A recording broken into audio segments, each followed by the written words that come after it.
Hello. So this is another live stream for LXD release. This time I'm going to be covering LXD 4.21, which has been released on Thursday, and announcement and everything came out on Friday. We're about to start rolling it out to users today. It's going to be, for Snap users at least, it's going to be a phased rollout. So within the next 48 to 72 hours, everyone should be getting it. It's quite a busy release. It's got quite a few new features, kind of covering everything from clustering to networking to a whole bunch of other things, really.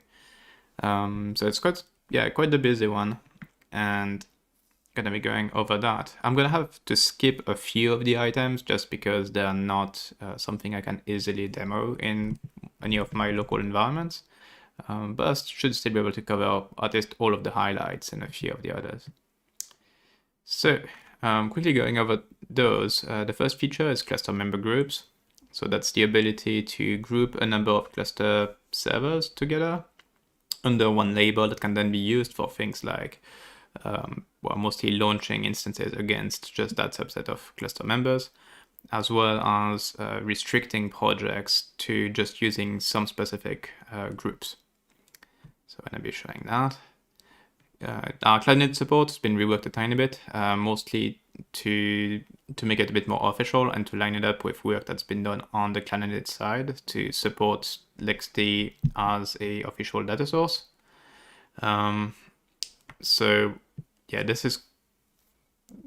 there's not too much that's really user visible there, and the config keys have changed names. But the main thing is really that we are now having newer cloud-init use the LXD API to fetch that data instead of using workarounds in images effectively. We now have the ability for API clients to change their own certificate. That's primarily used for those using shorter term certificates and that needs to replace them before their expiry. So that's now available there. And now we've got a couple of features that are being done as part of having better integration between LXD and desktop environments. Specifically, we're looking at systems where it would be a multi-user desktop machine, and each user would like to have LXD working out of the box, but we don't want to give them full LXD admin access because that would effectively give them full root access on the system. So instead, the idea is to have a separate daemon that will create LXD restricted projects on demand and then set up those users so they can only use that one restricted project. A downside of doing that is that one of the things that's restricted out of the box is the ability to use disk pass-through. Because if you've got unrestricted access to that, you'd be able to share, say, /etc, at which point you can modify etc password, at which point you effectively root. So we're blocking all of that by default, but now we kind of went back. Just checking, the cat is making some weird noise, but anyway. So we just changed this mechanism a tiny bit now to allow only passing through directories or files that are under a specific path. So in this case, we can restrict it to just the user's home directory, effectively.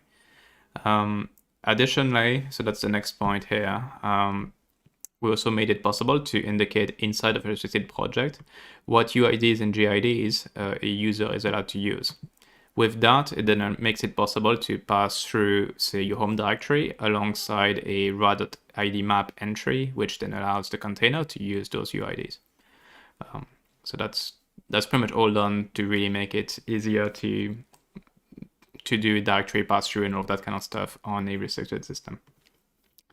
Then we've got this bit of a CLI nicety, which is LXD has a lot of command line options and sub-options and commands and sub-commands mostly. So now we've added support for a -- sub-commands option, which shows effectively a tree of all the commands that are available. So that makes it a bit easier to look at everything that's there and then pick what makes sense for you. Then a pretty often requested one for users of projects is the ability to list instances across multiple projects. So we've got an all projects flag now, which will actually show every single project, and you can then do normal filtering and columns and everything on top of that. Another thing that we found to be quite useful for people, especially those who've got to debug clusters or need to figure out how their clusters are doing, is an extra role called database leader, which is now showed on whichever server is currently acting as the leader. The user doesn't have any control as to which server is the leader. That's not something you can control, but that happens through an internal election effectively. But that will at least show it to you, so you might understand why that one machine is getting a higher CPU load or more network traffic, for example. Then we've done a bit of tweaks around the units we use. In most of our examples for quite a while, we've been using IEC units. So that's like the, what are they called? Megabit, gigabit, etc. So effectively those that show with an extra I in the middle, like MIB in this case. We've been using that quite consistently in our examples, and we've been usually recommending users use those because those are the units that are used by tools like DF and Free and some of the others. So if you use the traditional base 10 units, which would be just MB, then you're gonna be short a bit of space and wondering why passing 1 gigabyte shows up as like 980 or something meg in the container. To try and make that just a bit better, we've also now lined up the units that show in things like LXD info, so that memory amounts and storage amounts are all showed using the IEC units, so the base 2 units, whereas for network, that's commonly still using base 10 units, so the metric type units, and those therefore still show MB. So that was mostly kind of just lining things up and making things a bit more consistent there. Then there are a couple of changes around the rooted NIC type. It used to be restricted only to containers. Now it's possible to use it with virtual machines. However, unlike containers, we can't pre-configure the network interfaces being passed into the virtual machines. So to use those, you need to do quite a bit more work to then also configure the network config inside the VM separately for it to work. And it's also been possible now when you do get rooted networking in place, then you can also route additional subnets or addresses using IPv4 routes and IPv6 routes.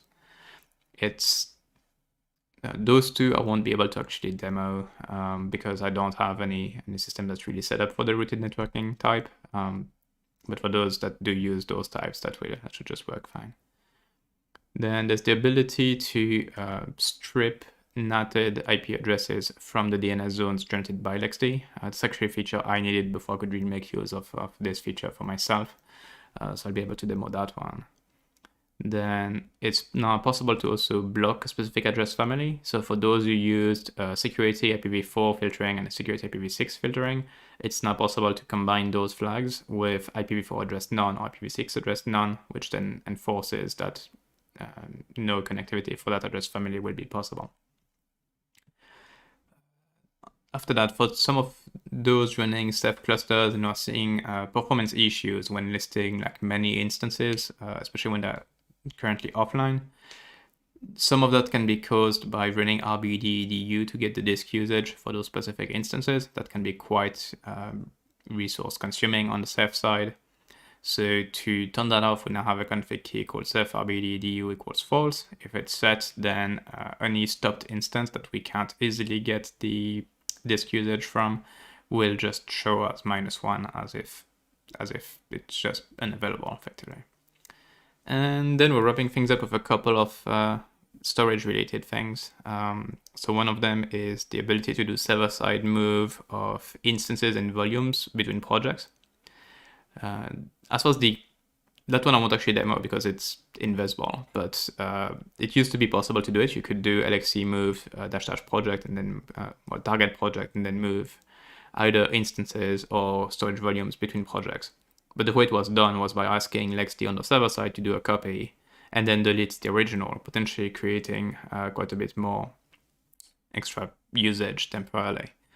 Now it's completely done server side, so the client asks LXD to perform an actual move between two projects, and when that happens, it will it will be done like as a single rename operation in many cases, so it will not use any additional disk space or anything. And the last one I've got on there is the support for copying and moving custom volumes between cluster members. I won't be able to show that one, despite having a bunch of clusters, mostly because my clusters use ceph and don't have local storage. So this one is specific to clusters that use local storage, where you might have the same custom storage volume on multiple ones of your cluster members. And so using the same name on multiple cluster members effectively, and you might want to copy or move that between two of them. And we just were missing effectively command line arguments to describe that. So that gets a bit confusing because you need to do like target to select the proper source and then the destination target to select the proper destination. But it is possible now to move custom storage volumes between cluster members even when they use the same name. And that's it for all of the new features in LXD 4.21. So I'm going to be doing a bit more of a demo of those now. So just checking that everything looks good on the stream side. Looks like it is. I was getting some odd feedback earlier, but I think it's all good. Alrighty. So switching to a terminal. There we go. Just opening my notes. So the first one is the cluster member groups, and I can show that easily enough. So let's just switch myself to dealing with a cluster. So using my local cluster here. This one has, just zooming in a bit, there we go. This one has, what, 6 systems in it? Yeah. 4 ARM64 systems, 1 Intel systems. And currently we can see everything is good and is online. I've already gone ahead and created some groups. So if I use the new command, so it's LXD cluster group list, we can see here that we've got 3 groups. And then if you do cluster group show on say core, it's going to show what 4 servers are in that group. Same could be done with lab. And I've kept them all in the default one. You don't need to, you can totally empty the default group. However, you cannot delete it. And similarly, if I go back to my list, I can also do show on any of them. So if I do this first one here, we can see it's in default and in core. Now, I think I'm in a demo project, yeah. So I can do something like Ubuntu 2004 C2 target add core. And that should pick one of the servers from the core group. So it's from one of those 4 effectively.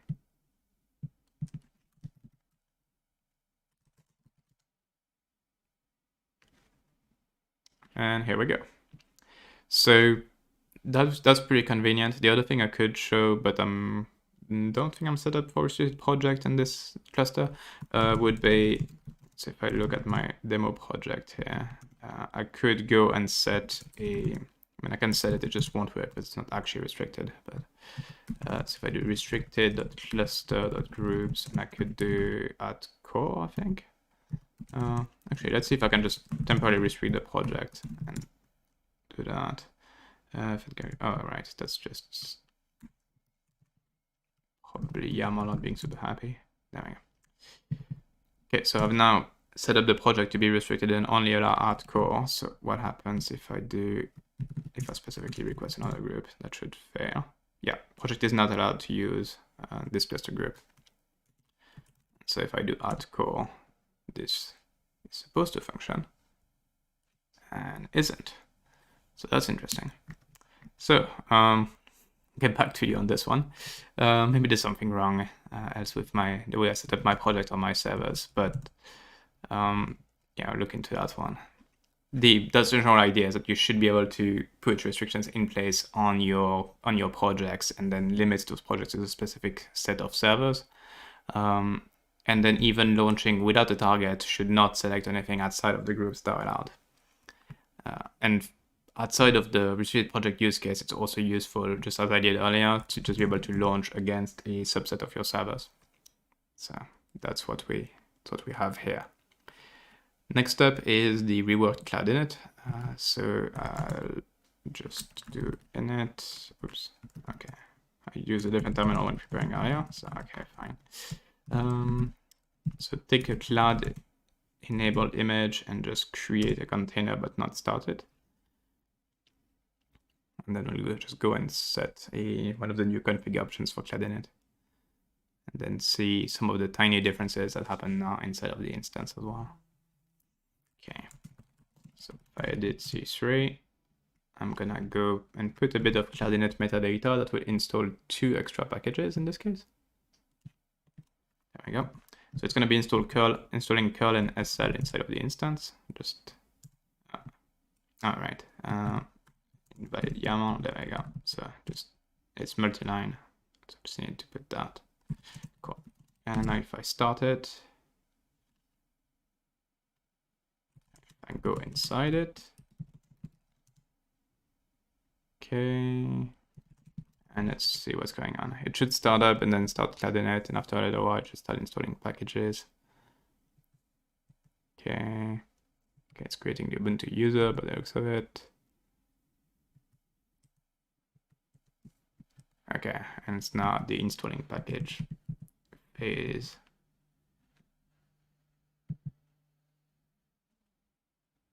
Some rattling noise outside, but hopefully it won't pick up on stream. Okay, is it done? Not quite. It does look done according to the output. Okay, let's see if something fell.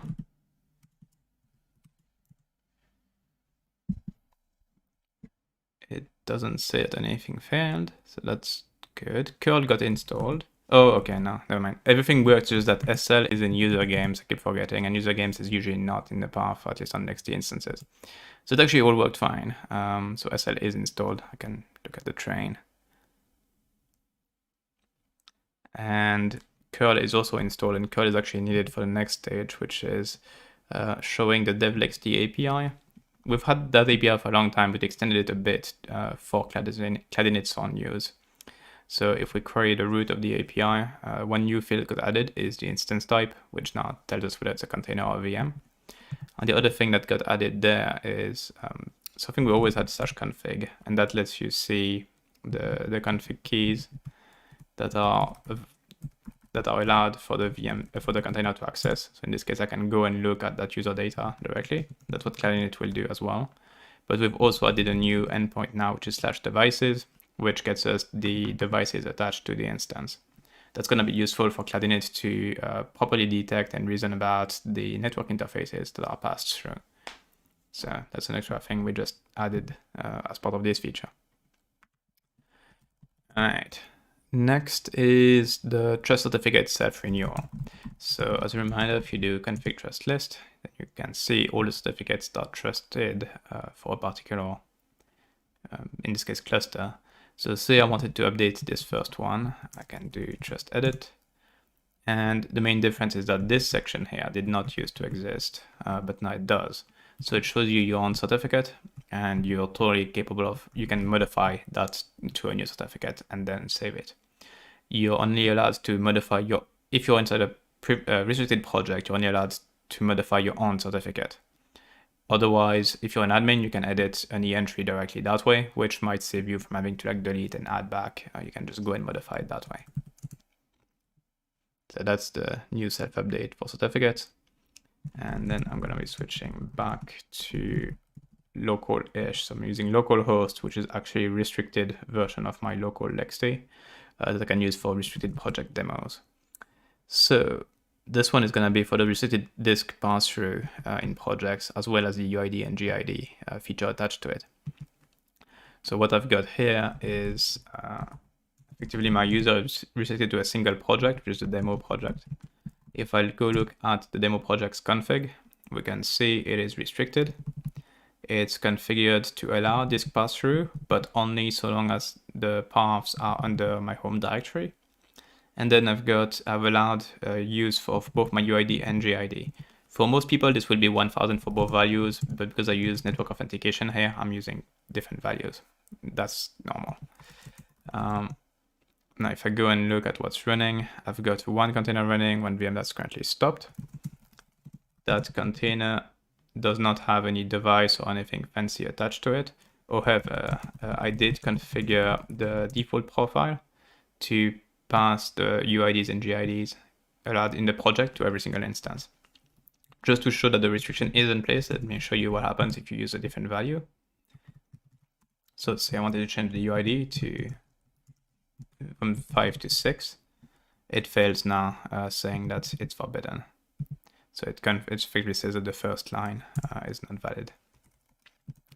And I can just cancel that. So it does really apply the restriction that's in place on the project.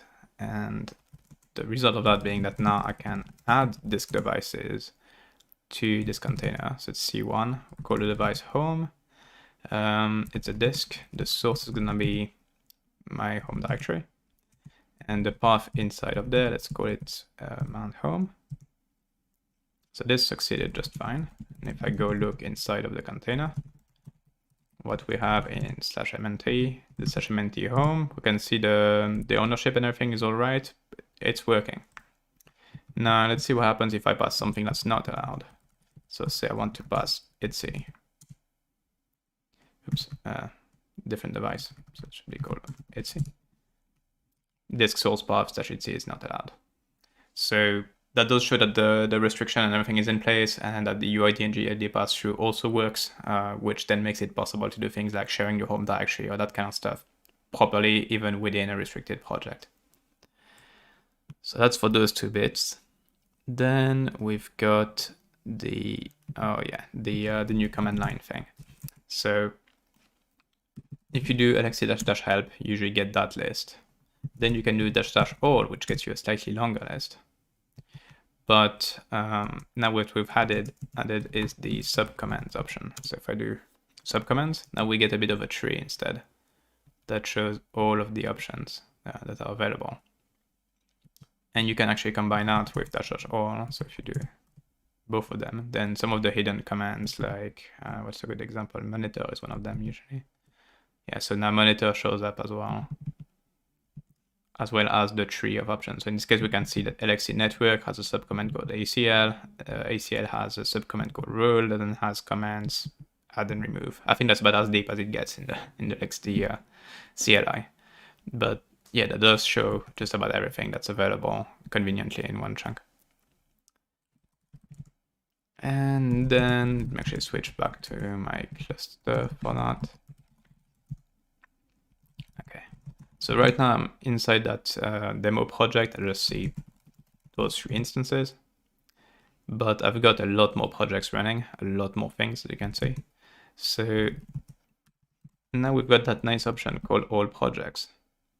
This is going to take a little while because I've got a lot of stuff running and it needs to pull IP addresses and stuff from a lot of things. But it will eventually succeed. There we go. Let me just zoom back.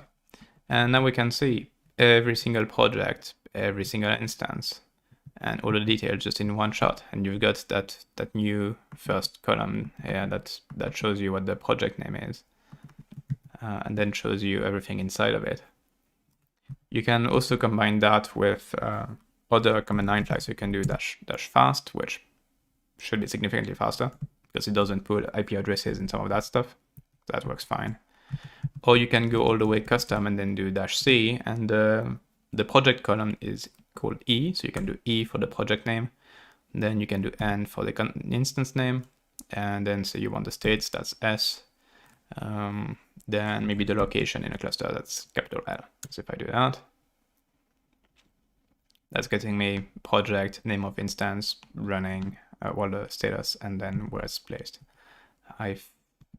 Yes, T would be the type, probably. Yep, so if I had T, then I get the type as well. So that's really convenient for those of us who are running a lot of projects. That makes it quite a bit easier.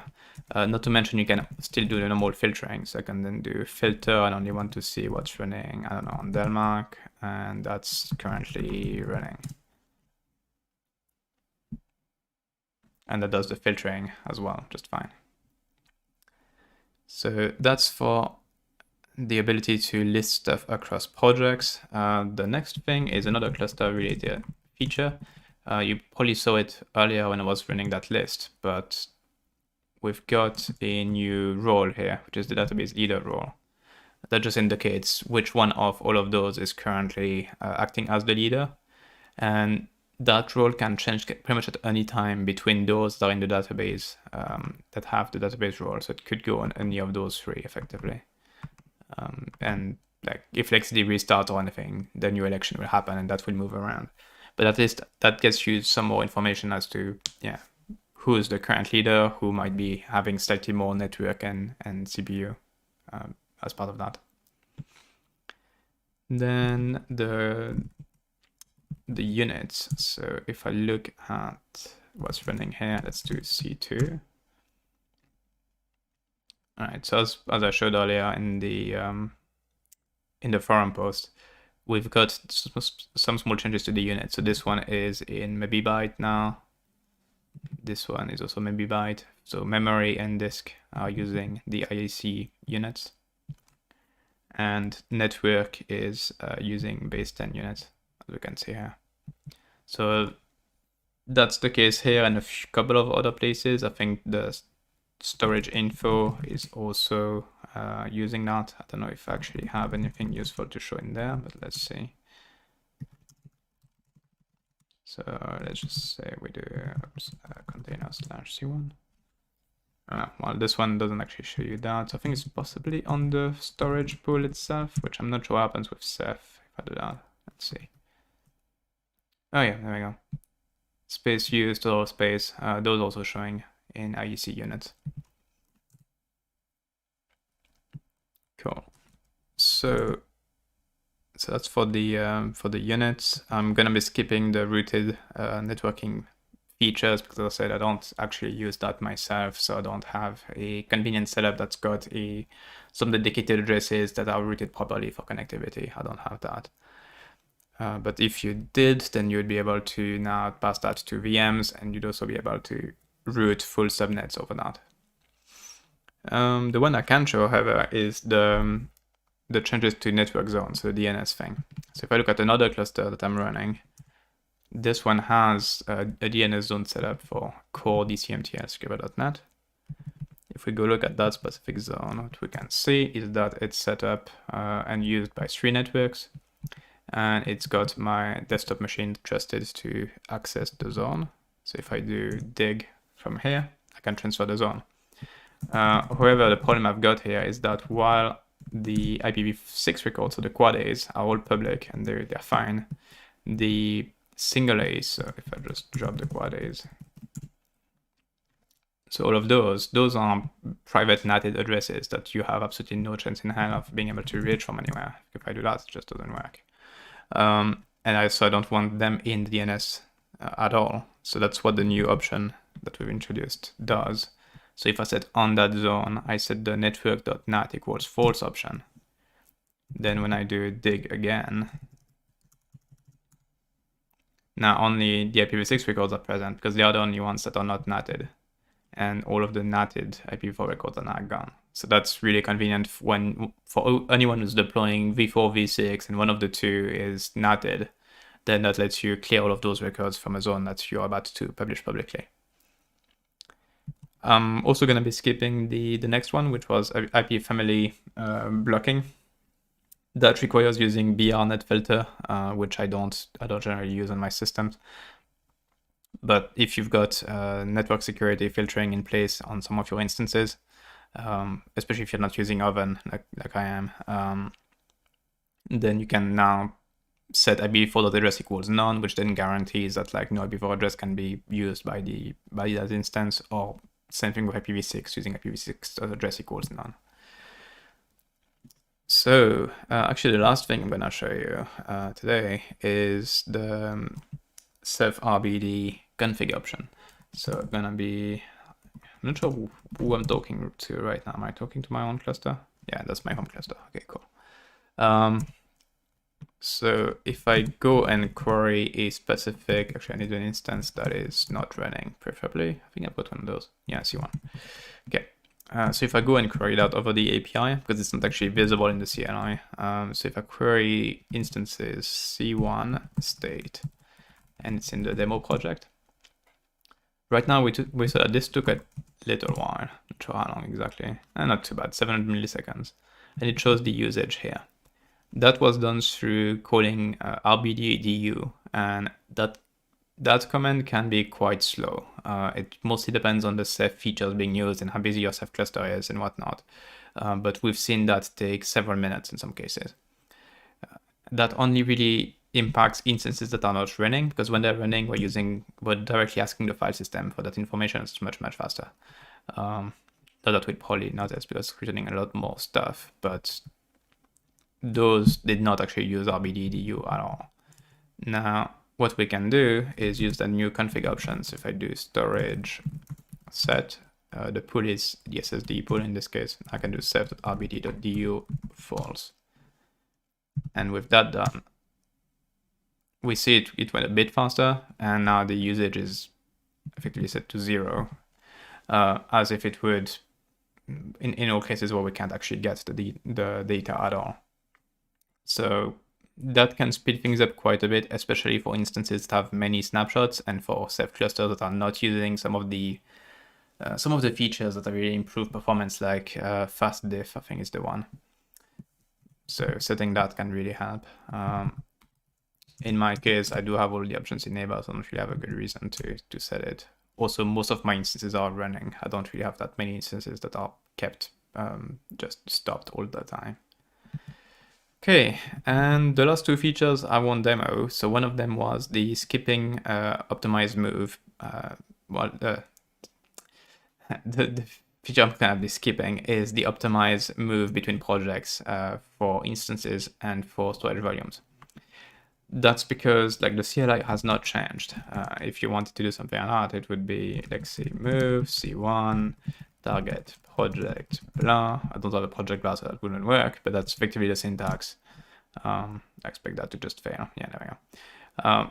So instead of that being effectively turned into a copy and then a subsequent deletion, now it's just happening as one step and is much faster. And the same is true for the storage volumes, where storage volume move also has target project, and that works the exact same way. It's also now properly done server side instead of having the client do multiple operations. The last feature is the ability to copy volumes across cluster members when keeping the volume of the same name. I can't demo that because to demo that you need a cluster with a local storage pool. When that's the case, then you can have the exact same storage volume name on multiple cluster members at the same time. And when that happens, then you need to use storage volume show -- target some name to see a specific volume on a specific machine. And the issue we had was that there was no good CLI option for doing a copy. So you've got a volume called vol1 that's currently on target foo, and you wanted to copy that as vol1 on target bar. We had no way of doing that. Like the syntax would effectively have been that, but there was no way of specifying where you wanted it to go to. So now we do have the destination target, so you could do that, and that will work.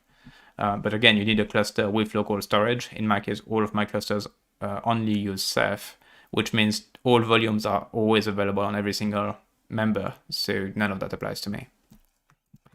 And that's it as far as all the new features in this release. So LXD 4.21 is going to be the last release of 2021. And we're going to see everyone again in 2022. The next release is scheduled for about halfway through January. I think we're looking at, was it like the 13th or 14th of January, something along those lines. This release is going to be rolling out again to everyone, hopefully this week. And we're trying to accelerate that slightly so that we are still around to deal with any issues, any regressions before a lot of us disappear on Christmas break. And yeah, I hope you like a lot of those features and that this is going to be a good release for everyone. And thank you for that. And next live stream is going to be next year. So thanks for watching. Bye.